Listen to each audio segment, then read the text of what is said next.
Police officer humiliates black man until he flashes his badge. The scream was muffled, swallowed by the relentless rain drumming against the asphalt.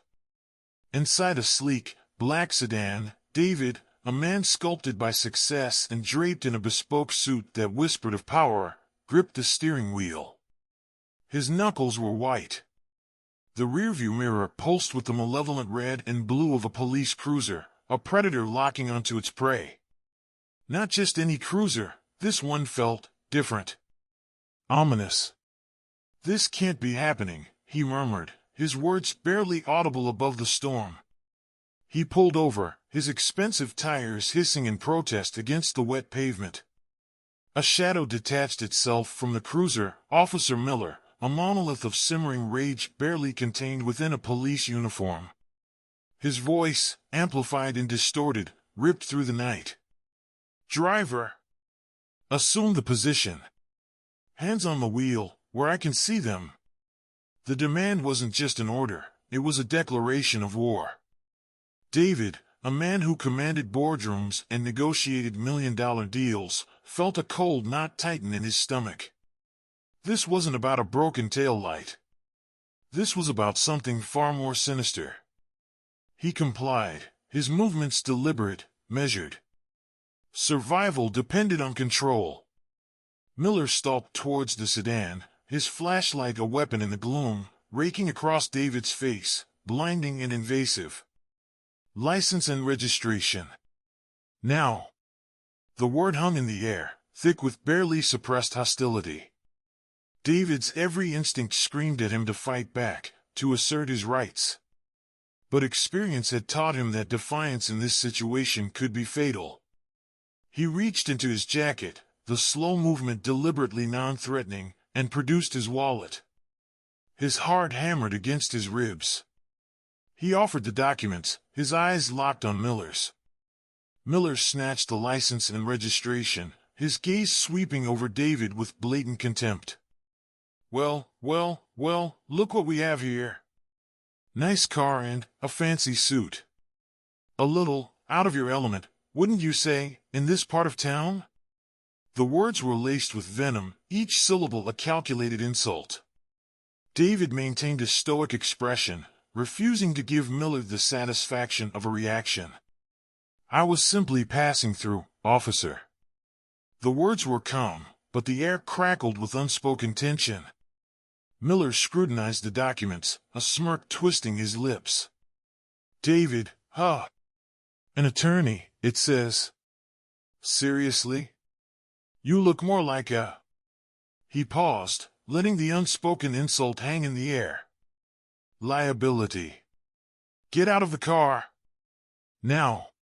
The rain intensified as if the heavens themselves were weeping. David hesitated, a battle raging within him.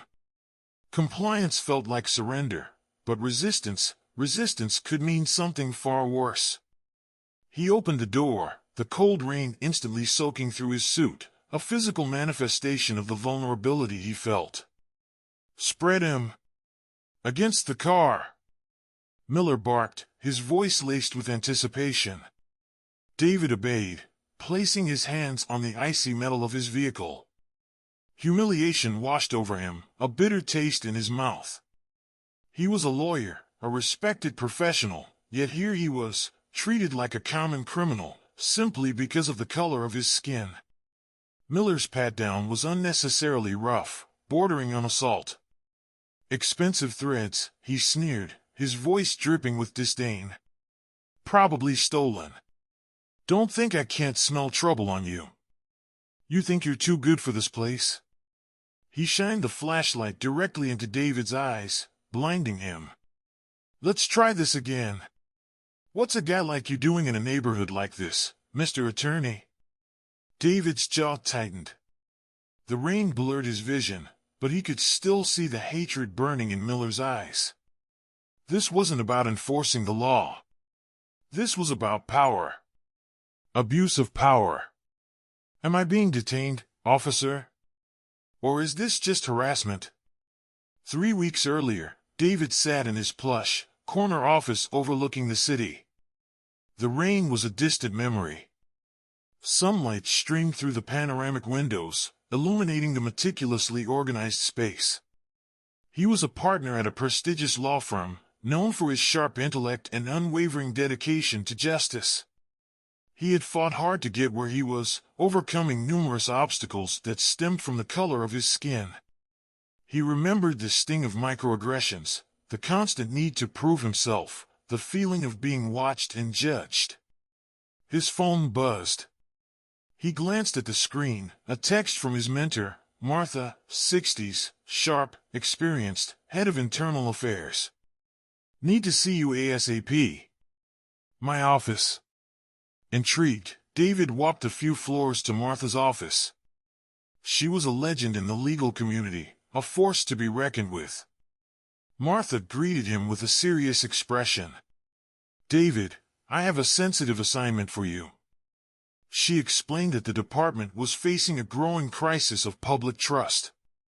Numerous complaints of racial profiling and excessive force had been filed against the police department, particularly against a specific precinct notorious for its aggressive tactics.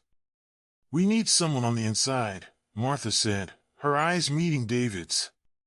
Someone who can investigate these allegations discreetly and effectively. Someone who won't be intimidated or swayed. David understood immediately. It was a dangerous assignment, one that could put his career, and possibly his life, at risk. But he also knew it was the right thing to do. I'm in, he said without hesitation. Martha nodded, a hint of a smile playing on her lips. Good. I knew I could count on you. You'll be assigned as a consultant, working directly with the chief of police. Your primary focus will be to review internal affairs procedures and identify areas for improvement. The role was a thinly veiled cover for his true mission, to uncover the truth behind the allegations of misconduct. David spent the next few weeks immersing himself in the world of law enforcement. He attended police briefings, rode along with officers on patrol, and reviewed countless files and documents. He quickly learned that the problem was more systemic than he had initially imagined. A culture of impunity had taken root within the department, allowing officers like Miller to operate with a sense of entitlement and disregard for the law.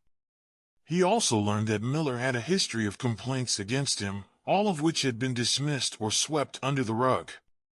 His aggressive behavior was well known within the precinct, but no one seemed willing to stop him. David knew that he had to find concrete evidence of Miller's misconduct if he wanted to bring him to justice. He just didn't know how he would get it. Yet, he had to be patient, had to be tactical. Back in the present, standing in the rain, David felt a surge of anger. Miller's words were loaded with racial prejudice, the subtle but unmistakable message that he didn't belong. David knew he couldn't afford to lose his cool. He needed to stay calm, to gather information. Officer, David said, his voice controlled despite the rising tension. Can you please tell me why I was pulled over? Miller smirked. Let's just say you fit the description of someone we're looking for. A suspicious individual driving a fancy car in a neighborhood he doesn't belong in. That's hardly a legitimate reason for a traffic stop, David countered. Are you accusing me of a crime? Maybe I am, Miller replied, his eyes narrowing. Maybe I just don't like your attitude. He reached for his radio, his thumb hovering over the transmit button. Dispatch, I need backup at this location. Possible suspect resisting arrest. David knew that this could escalate quickly. He had to do something, and he had to do it fast. Officer, David said, his voice firm. I need to see your supervisor. I believe you are acting outside of your authority. Miller laughed. You think you can threaten me? You have no idea who you're dealing with. I think I have a pretty good idea, David replied, his eyes locked on Miller's. He reached inside his jacket pocket, slowly and deliberately. Miller's hand instinctively moved towards his gun. Don't even think about it, David said, his voice low and dangerous. He pulled out his badge, a gleaming piece of metal that reflected the flashing lights of the police cruiser. He held it up for Miller to see.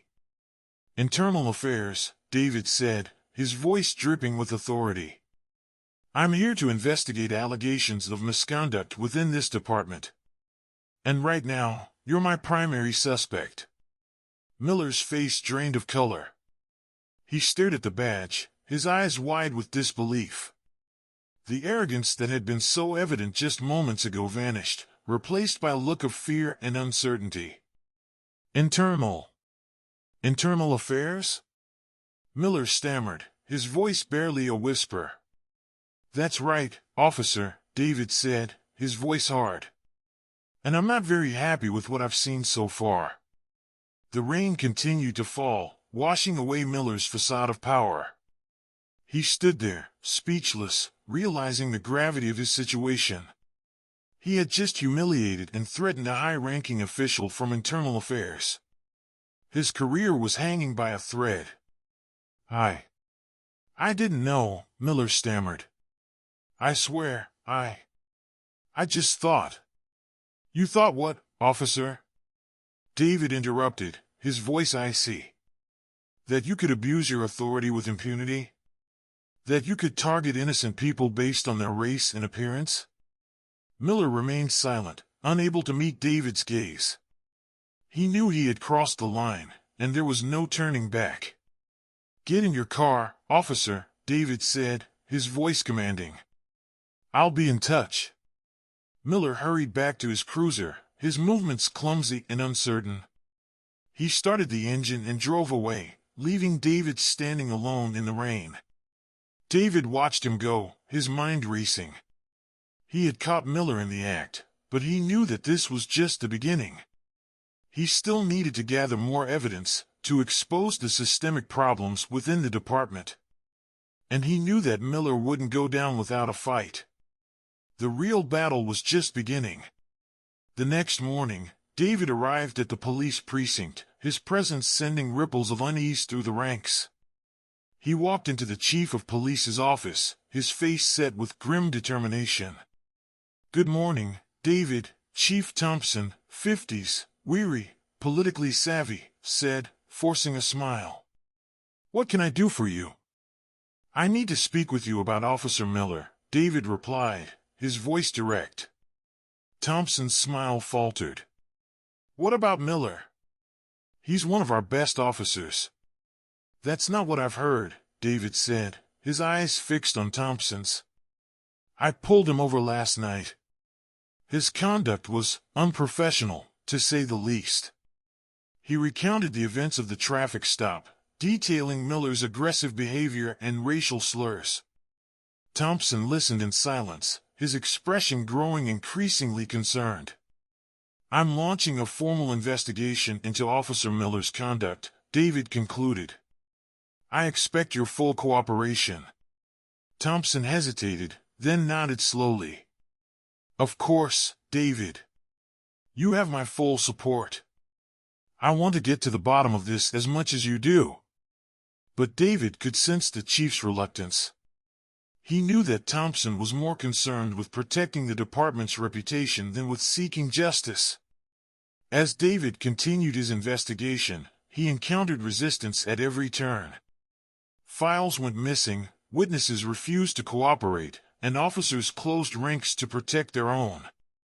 He realized that he was fighting not just against Miller, but against the entire culture of corruption that permeated the precinct. He interviewed several individuals who had filed complaints against Miller, each story more disturbing than the last. A young black woman who had been wrongly accused of shoplifting, a Hispanic man who had been beaten during a traffic stop, and a group of teenagers who had been harassed for simply being in the wrong neighborhood. Their stories painted a picture of a police force that had lost its way, that had forgotten its duty to serve and protect all citizens, regardless of their race or background. David also discovered that Miller had a close relationship with several high-ranking officers in the precinct, including Captain Johnson, 40s, ambitious, ruthless. Johnson was known for his aggressive tactics and his unwavering loyalty to his subordinates. He was Miller's protector, shielding him from accountability for his actions. David knew that if he wanted to bring Miller to justice, he would have to go through Johnson first. He decided to confront Johnson directly. He found him in his office, reviewing files. "Captain Johnson," David said, his voice formal. "I need to ask you some questions about Officer Miller." Johnson looked up, his eyes cold and calculating. "I don't have time for this, David. I'm busy." "This is important, Captain," David insisted. "It concerns allegations of misconduct against Officer Miller." Johnson sighed, leaning back in his chair. "Miller is a good officer. He's dedicated and hardworking. He's just a little aggressive sometimes." "Aggressive?" David scoffed. "He's a menace. He's abusing his authority and targeting innocent people." "Those are just allegations," Johnson countered. "There's no proof." "I have proof," David said, his voice firm. "I pulled him over myself. I saw his behavior firsthand." Johnson's expression hardened. "You're wasting your time, David. You're not going to find anything. Miller is one of us. We take care of our own." David realized that he had hit a wall. Johnson was protecting Miller, and he wouldn't let anything stand in his way. He left Johnson's office, feeling frustrated and discouraged. He knew that he was up against a powerful force, but he refused to give up. He was determined to expose the truth, no matter the cost. That evening, David received an anonymous phone call. A distorted voice on the other end said, "Back off, David. You're getting too close. This isn't your fight." David hung up the phone, his heart pounding. He knew that he was being watched, that his every move was being scrutinized. But he wouldn't be intimidated. He wouldn't back down. He intensified his investigation, working late into the night, poring over documents, and interviewing witnesses. He was determined to find the evidence he needed to bring Miller and his protectors to justice. He eventually discovered a pattern of falsified reports and manipulated evidence, all designed to cover up Miller's misconduct. He also found evidence of a secret slush fund, used to pay off witnesses and silence victims. He had finally uncovered the truth. He had the evidence he needed to expose the corruption within the precinct. David scheduled a press conference, inviting local news outlets to attend. He stood behind the podium, his face grave, and announced his findings to the world. "I have uncovered a pattern of systemic misconduct within the police department," he declared. "Officer Miller and several other officers have been engaging in racial profiling, excessive force, and other forms of abuse. They have been protected by a culture of impunity, shielded from accountability for their actions." He presented the evidence he had gathered, including falsified reports, manipulated evidence, and witness testimony. The reporters scribbled furiously, their faces a mixture of shock and disbelief. "This is a betrayal of public trust," David said, his voice filled with anger and sorrow. "It is a violation of the oath that every police officer takes to serve and protect all citizens equally. This cannot be tolerated." The press conference was a bombshell. The news spread like wildfire, igniting outrage and protests across the city. The mayor and the city council were forced to respond, promising a full and transparent investigation. Miller, Johnson, and several other officers were immediately suspended pending the outcome of the investigation. Thompson was placed on administrative leave. The police department was in chaos. The officers who had been involved in the misconduct were scrambling to cover their tracks, while those who had remained silent were now speaking out, eager to expose the truth. Miller, cornered and desperate, confronted David in the parking garage of the police precinct. "You ruined me," Miller screamed, his face contorted with rage. "You destroyed my life." "You did this to yourself, Miller," David replied, his voice calm but firm. You abused your power, you violated the law, and you betrayed the trust of the people you were sworn to protect. I was just doing my job, Miller insisted. I was keeping the streets safe. That's not your job, David countered. Your job is to protect and serve everyone, regardless of their race or background. You failed miserably. Miller lunged at David, his fists clenched. David sidestepped the attack and delivered a swift blow to Miller's jaw, sending him sprawling to the ground. It's over, Miller, David said, his voice hard. You're going to pay for what you've done. Just then, several police officers arrived, drawn by the commotion. They surrounded Miller and placed him under arrest. As Miller was being led away, he turned to David, his eyes filled with hatred. You think you've won, but you haven't, he snarled. This isn't over. I'll get you for this. David watched him go, his heart heavy. He knew that Miller's words were a threat, but he wasn't afraid. He had done what was right, and he was prepared to face the consequences. The investigation into the police department's misconduct continued for several months. The evidence that David had uncovered led to the indictment of Miller, Johnson, and several other officers on charges of civil rights violations, obstruction of justice, and corruption. Miller was eventually convicted on all charges and sentenced to a lengthy prison term. Johnson was also found guilty and stripped of his rank. Thompson was fired from his position as chief of police. The police department underwent a major overhaul, with new leadership and a renewed commitment to accountability and transparency. New policies were implemented to address racial profiling and excessive force. Training programs were developed to promote cultural sensitivity and de-escalation tactics. David was hailed as a hero. He received numerous awards and accolades for his courage and integrity. But he didn't seek recognition or praise. He was simply grateful that he had been able to make a difference, to bring justice to those who had been wronged. However, his life was forever changed. He left the law firm, feeling disillusioned with the legal system. He decided to dedicate his life to fighting for social justice, to advocating for the rights of the marginalized and oppressed. He started a nonprofit organization that provided legal assistance and advocacy to victims of police misconduct. He traveled the country, speaking out against injustice and inspiring others to take action. 1 year after the press conference that changed everything, David stood before a group of young activists, sharing his story. The fight for justice is never easy, he said, his voice filled with passion. It requires courage, perseverance, and an unwavering commitment to the truth. But it is a fight worth fighting. Because in the end, justice will prevail. He paused, his eyes sweeping over the faces of the young activists. Remember, he said, his voice low and intense. Even the smallest act of defiance can make a difference.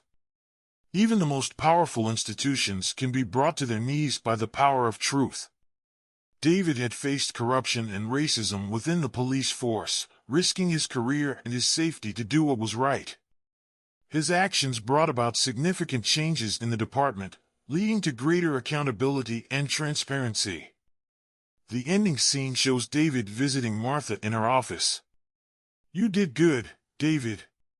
"Real good," Martha says, a rare smile gracing her lips. "You changed things. Made a real difference." "We both did," David replies. "There's still a long way to go, Martha. But we made a start." The final shot pans out, showing David walking away, a determined look on his face. The rain has stopped, and the sun is shining. The city skyline stretches out before him, a symbol of hope and possibility. The fight for justice continues, but now there is a glimmer of light on the horizon. His phone rings, another case, another injustice. He answers it, ready to take on the next challenge. If you or someone you know has been a victim of police misconduct, please seek legal assistance. Together, we can fight for justice and hold those in power accountable.